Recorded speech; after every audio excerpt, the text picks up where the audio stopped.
Todos os meses o Senhor nos põe esta mesa.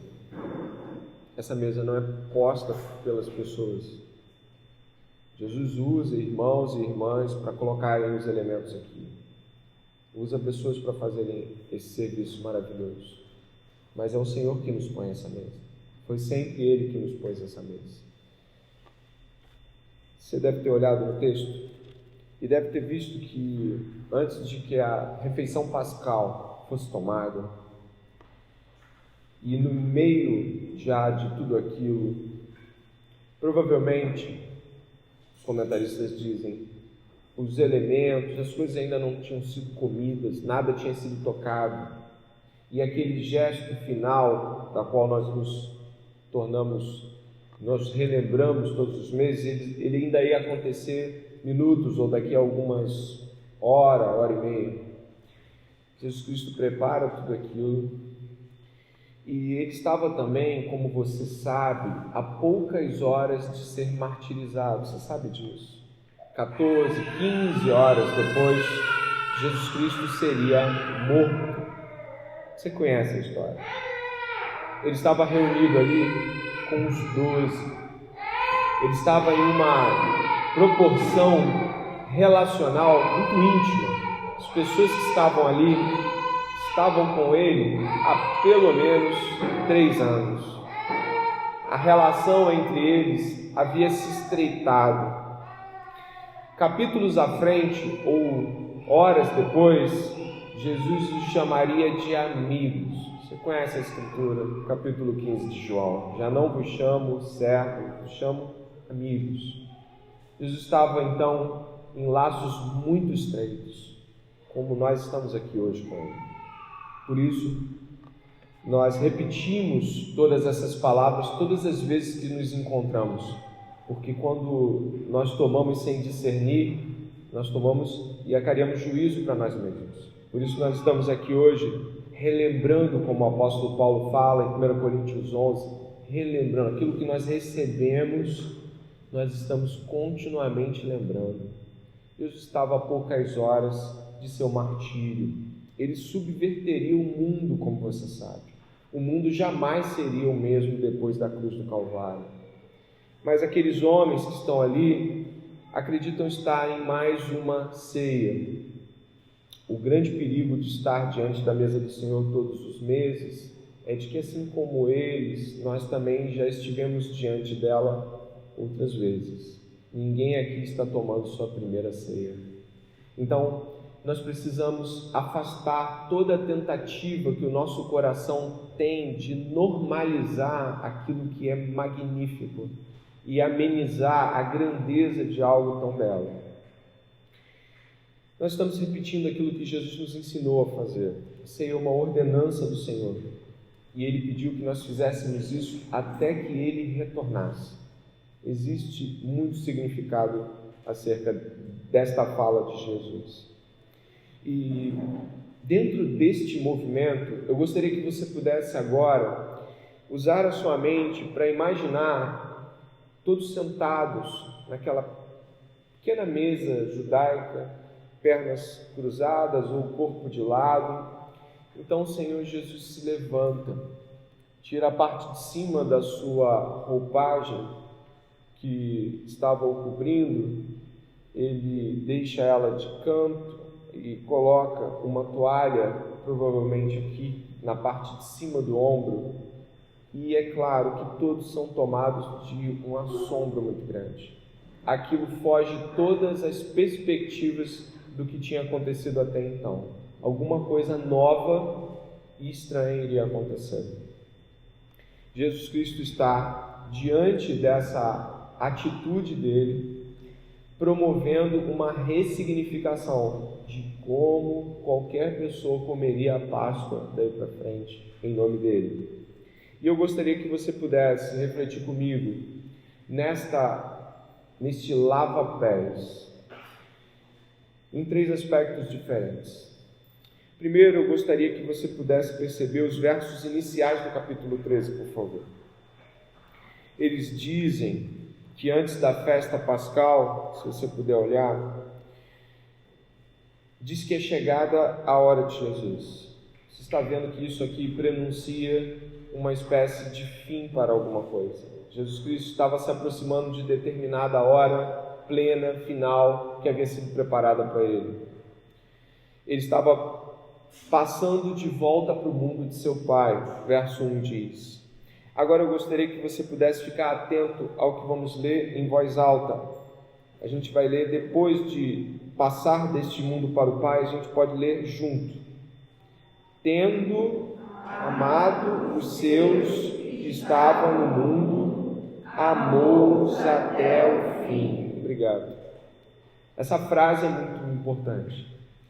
Jesus Cristo estava no ambiente amoroso dele. Ele preparou tudo aquilo e ele estava amando as pessoas com cada gesto que ele fazia. Ao tirar a roupa, você sabe, ele estava tomando uma posição de vestuário de escravo. A coisa era tão séria, e a gente vai ver isso, de que os judeus não aceitavam de que outros judeus fizessem esse trabalho. Para você ter uma ideia, eles acreditavam que isso era um trabalho para gentios. Se você tiver que ter um escravo em casa e ele for judeu, nunca o ponha para lavar os seus pés, porque isso é degradante, isso vai além do que uma escravidão por dívida poderia mencionar. Ou seja, até judeus não permitiam que judeus lavassem seus pés. Escravos gentios sim, judeus não.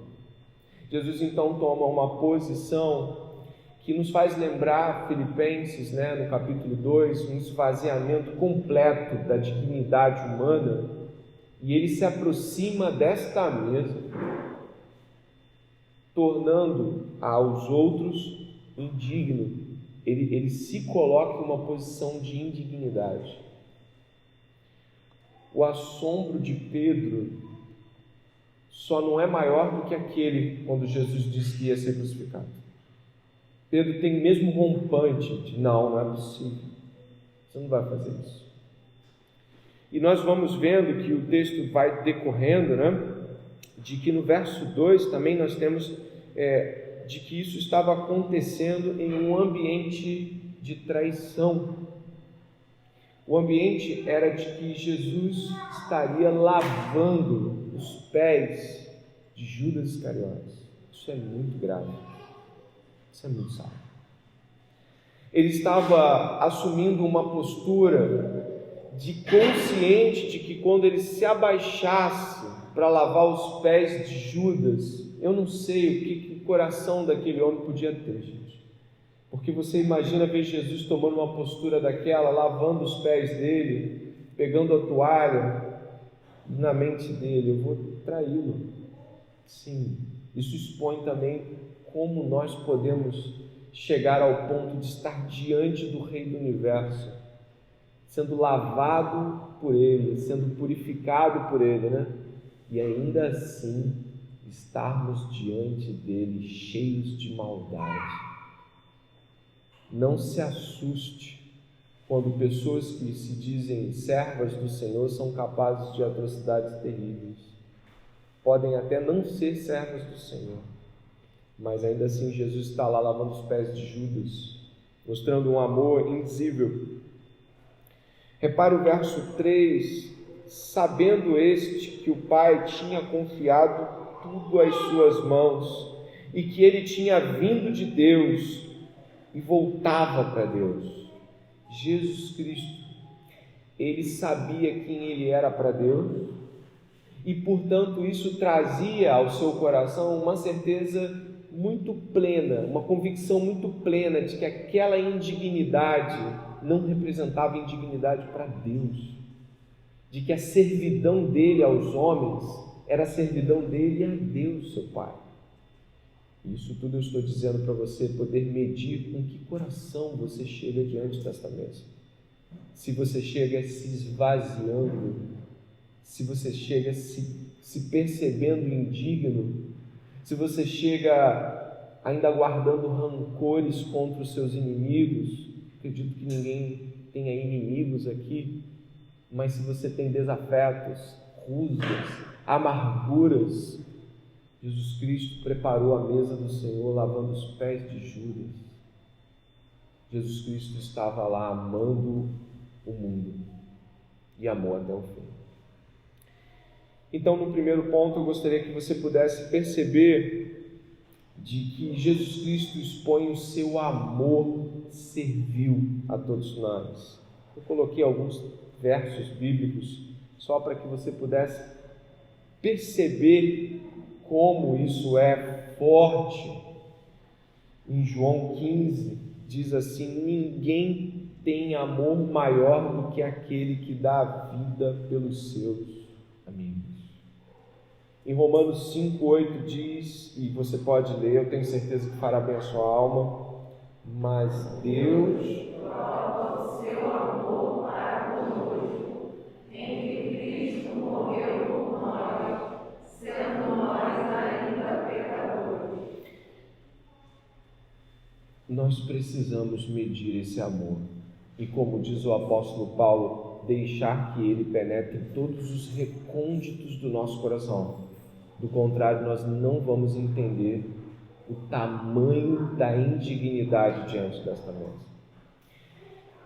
Jesus os amou até o fim.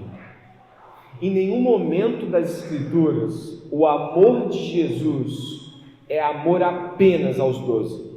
Você sabe disso? Em nenhum momento as Escrituras apontam para uma realidade de amor onde, falando desta forma, ele os amou até o fim, ele estaria reduzindo o seu amor àqueles 12 homens. Deus em Cristo nos amou até o fim. Deus em Cristo Jesus foi até as últimas consequências para nos atrair para Ele. Isso precisa ser exercitado em nossos corações. Qual é o ponto do amor? Como medir amor? Como entender amor? Jesus é a régua do amor. Pense nas coisas que você já disse ter feito em nome do amor. Pense nas doações que você fez à igreja, tempo, discipulado a pessoas, ouvindo o que você não imaginava ouvir e tendo que ouvir, e depois perdoando. Pense em tudo isso. Tudo isso é belo, mas é apenas reflexo do grande amor de Jesus por nós. Pense de que se você não consegue entender esse amor, a mesa do Senhor continua incompreensível, ainda que tomada. Pense, por favor, de que um dos pontos chaves para estar diante do Senhor e do seu amor é que venhamos a compreender que isso causa constrangimento. É o que diz as Escrituras, quando fala que, porquanto o amor de Cristo, o quê? Constrange, porque estamos plenamente convencidos de que um morreu por todos, logo todos morreram. Preste atenção, que constrangimento faz parte de estar diante do amor de Jesus. Você sabe o que é constrangimento? Talvez eu possa lhe ajudar. Já esteve diante de ter recebido um baita de um presente, de um grande esforço de alguém, e você ficar assim, você não tem nem palavra para usar, você fica num estado de, o que eu falo sempre vai ser menor do que o que está diante de mim. Constrangimento é a palavra certa para estar diante do amor de Jesus. É aquele estado de inadequação diante da grandeza de quem amou até o fim. Nenhum de vocês foi amado assim por mais ninguém nessa vida. Pode ser que por um justo alguém se digne a morrer, mas ele morreu pelos injustos. E ele morreu sabendo cada nome que está aqui. Ele morreu conhecendo a história de cada pessoa, sem que nenhum dia dela já estivesse diante de nossos olhos. Não existíamos. E Deus já nos conhecia. E sabe de uma coisa? É constrangedor imaginar que Jesus Cristo sabe que, embora sejamos crentes hoje, nós insistimos em pecar contra Ele. Todo pecado é contra Deus. Todas as vezes que escolhemos fora de Deus, escolhemos contra Cristo, que nos amou até o fim. O amor de Jesus deveria nos causar constrangimento, pesar pelo pecado, arrependimento, certeza de perdão, e então júbilo. Uma das coisas que marca os apóstolos é que eles apanhavam cantando, estavam presos louvando. Mas por que esse tipo de coisa? Porque o coração deles estava cheio do amor de Jesus. Eles não tinham o que reclamar da vida, porque Jesus estava inundando seus corações. É o que diz em Efésios capítulo 3, do 14 ao 21, onde eu gostaria que você pudesse deixar-se penetrar pelas palavras de Paulo, falando do grande amor de Jesus. Sabe, ele está jubilando. De repente você pensa que ele estava ali fazendo um tratado teológico, né? Só que aquilo inundava o coração dele, então as palavras fluíam pelo Espírito Santo, porque ele estava vivendo junto ao amor de Jesus, e aquilo transbordava. Eu gostaria que você pudesse refletir, talvez, o quão pouco você jubila pelo amor de Jesus. Quantos poemas você não escreve? Quantas canções são sem sal? Quanto está aqui hoje sem jubilar pelo amor de Jesus, sem glorificar Jesus e dizer: como é grande seu amor por mim? Muito obrigado.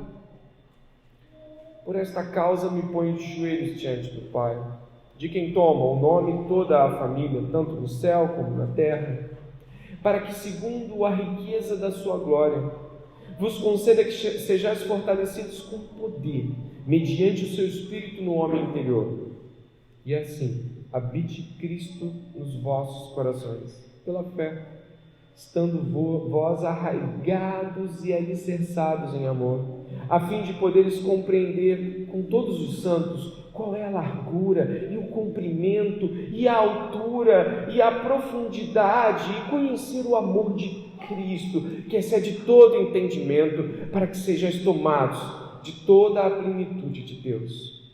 Ora, aquele que é poderoso para fazer infinitamente mais do que tudo quanto pedimos ou pensamos, conforme o seu poder que opera em nós, a Ele seja a glória na Igreja, em Cristo, por todas as gerações, para todo sempre. Amém. Paulo começa a falar do amor de Jesus, e ele começa a dizer: glória a Deus, glória a Deus, glória a Deus por isso é grande.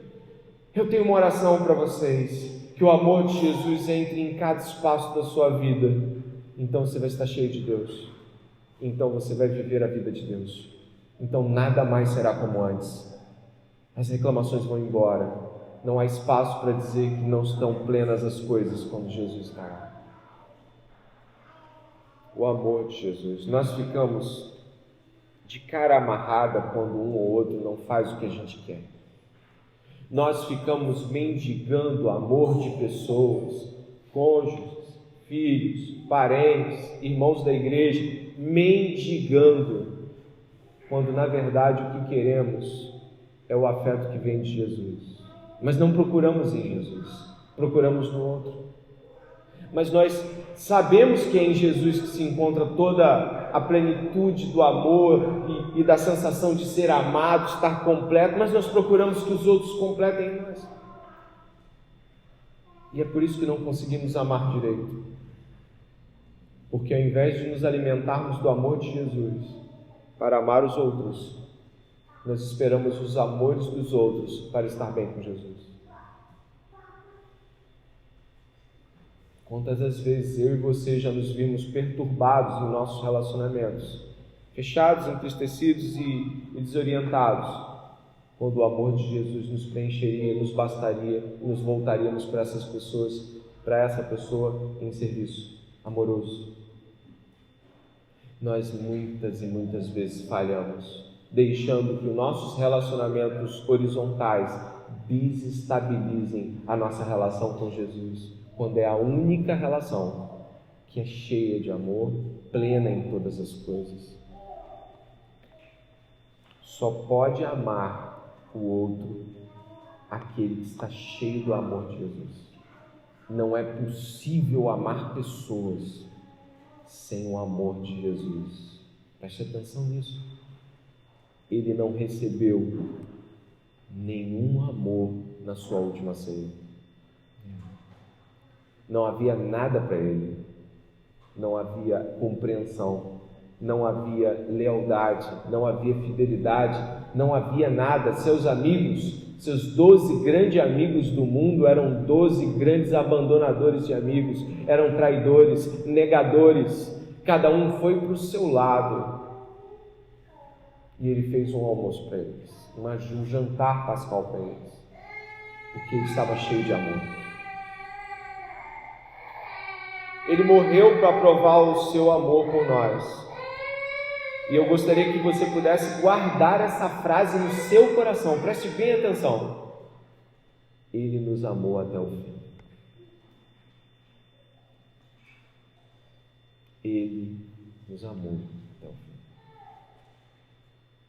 E nós morremos em suas mãos. Temos o sangue dele em nossas mãos. Segundo, se o amor de Jesus deve nos constranger, o segundo ponto que eu gostaria que você não esquecesse do lava-pés é de que Jesus tem um formato. Eu já falei isso com alguns discípulos pessoais. A Bíblia não é uma coisa sem forma. O conteúdo tem forma. Presta atenção. O conteúdo bíblico, as doutrinas bíblicas têm um formato. E Jesus dá o formato do amor, a servidão. A servidão cristã é o contorno e lá dentro há o amor. Significa que a servidão cristã, ela explicita o amor cristão. Jesus aqui, ele se coloca em posição servil. Eu não posso deixar de dizer de que aqui existem pontos como Jesus se fez escravo dos seus irmãos, porque é assim que a Bíblia diz que nós somos também de Jesus. Hebreus aponta no capítulo 4 que nós somos irmãos dele, irmãos de Jesus. Ele deu a vida para os seus irmãos, mas ele se rebaixa e é servo dos irmãos, escravo dos irmãos. Você sabe muito bem que, dentre outros aspectos, o servo pertence aos senhores. Preste atenção para que você não pense além do que deve. Ele está à disposição como quem pertence ao outro. Escravos fazem pelos seus senhores aquilo que os seus senhores muitas vezes consideram indigno de serem feitos por eles mesmos.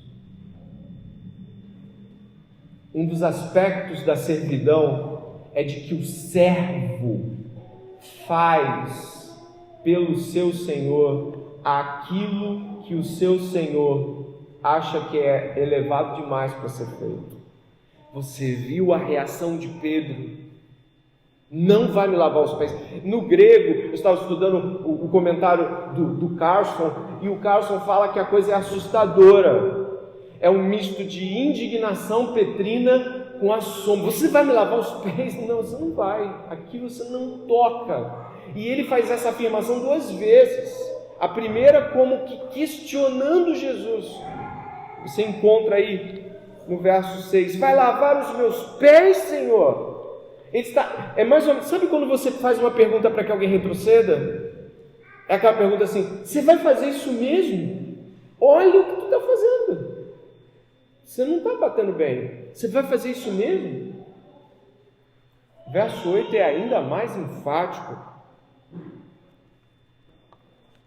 Olha o que ele diz: o Senhor nunca lavará os meus pés. Na mente de Pedro, o mestre, o rabi, o Senhor, aquele que explica, aquele que ensina, aquele que é líder, na mente de Pedro é o seguinte: esse camarada é um líder, ele é um ensinador, ele está acima, a posição dele não pode ser, ele não pode fazer isso.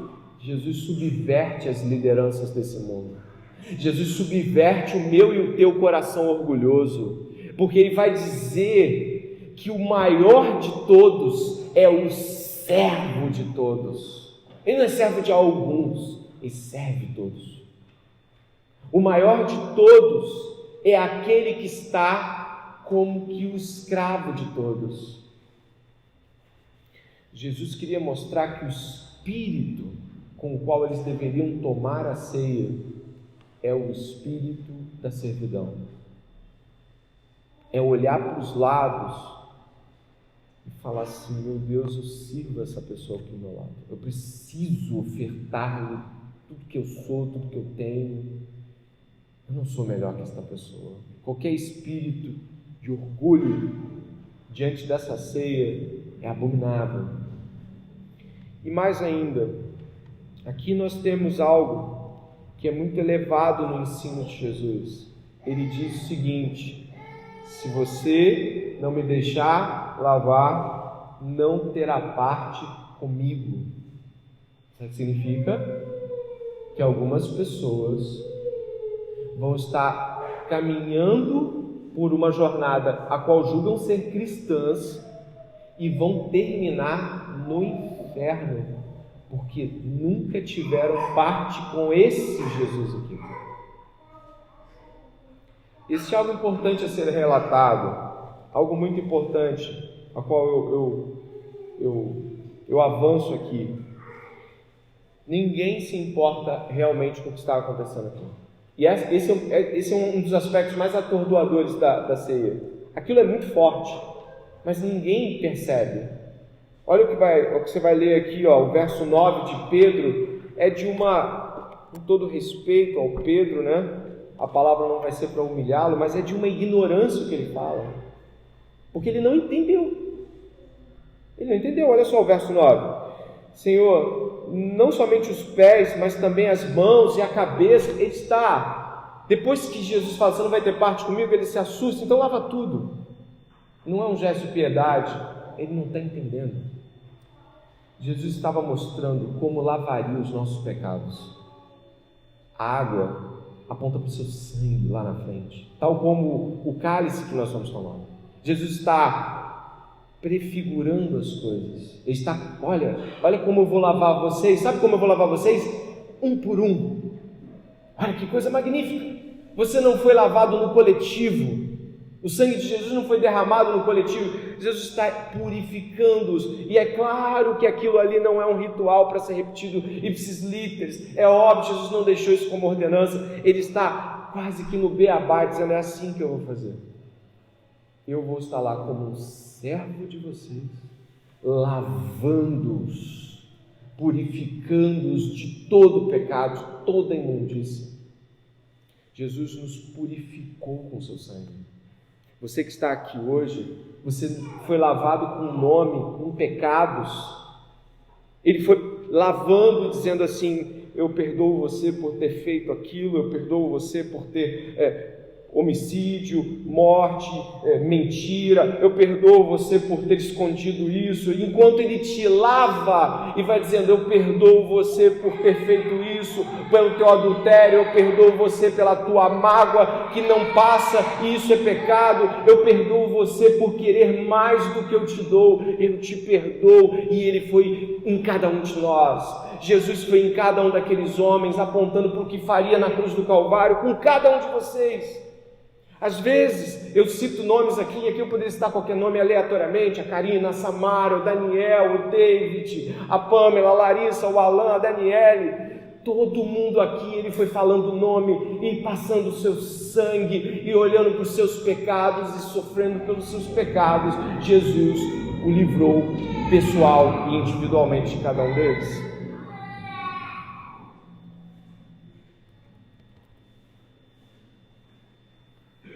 de quantos pecados? De todos os pecados. 1 João capítulo 1, verso 7, diz assim: o sangue de Jesus, seu Filho, nos purifica de todo pecado. A grandeza do que nós estamos falando é de que Jesus está aqui apontando para a purificação. Pedro não entende, não valoriza, e esse é um dos escândalos da ceia. Mas não precisa ser o escândalo dessa manhã.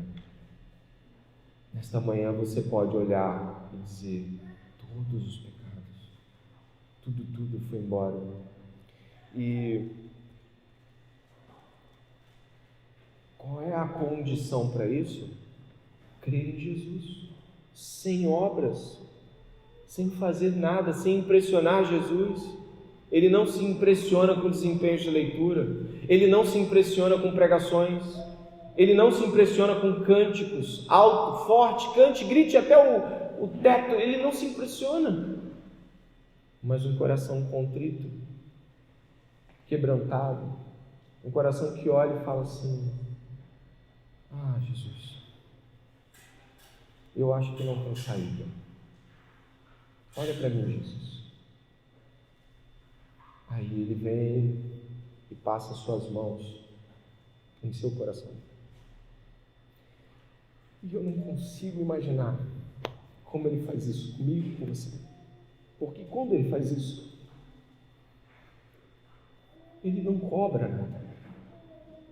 Ele faz isso e muitas vezes a gente vai assistir televisão. Ele faz isso e muitas vezes a gente vem arrastado para o culto. Ele faz isso e muitas vezes a gente segue depois de um pedido de perdão com uma oração cobiçosa, pedindo mal para os nossos próprios cobiças. Preste atenção, perdão de pecados é algo muito grande. Nós muitas vezes dizemos que perdoamos as pessoas e depois jogamos na cara delas. Jesus nunca fez isso com você. Ele nunca te perdoou de algo que ele jogou no seu rosto. Ele nunca fez isso. E continuamos pecando. E continuamos. Não há espaço para orgulho. Orgulho chega a ser algo até absurdo quando você olha para isso tudo. E nesta manhã, já concluindo, eu gostaria de te fazer algumas perguntas. Você realmente pensa profundamente sobre o perdão de Jesus na sua vida? Se as pessoas soubessem tudo que Jesus sabe a teu respeito e a meu, você acredita que as pessoas te tratariam da mesma forma?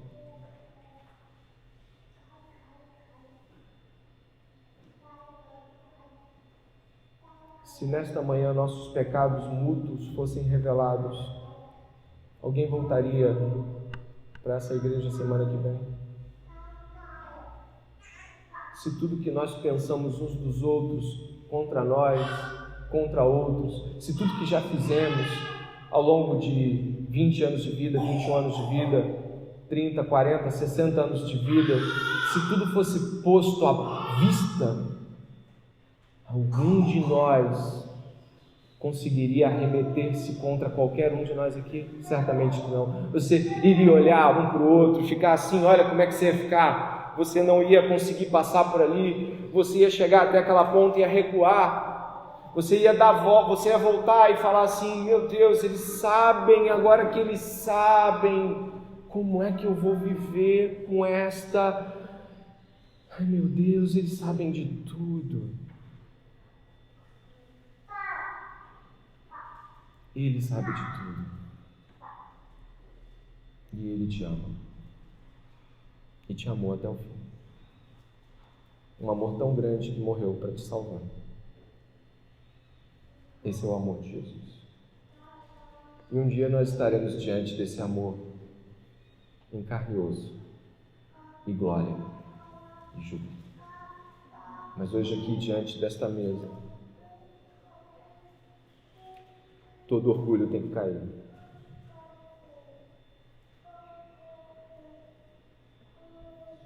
diante dessa mesa, toda tentativa de se achar correto precisa ser lançada ao chão. É preciso haver um esvaziamento,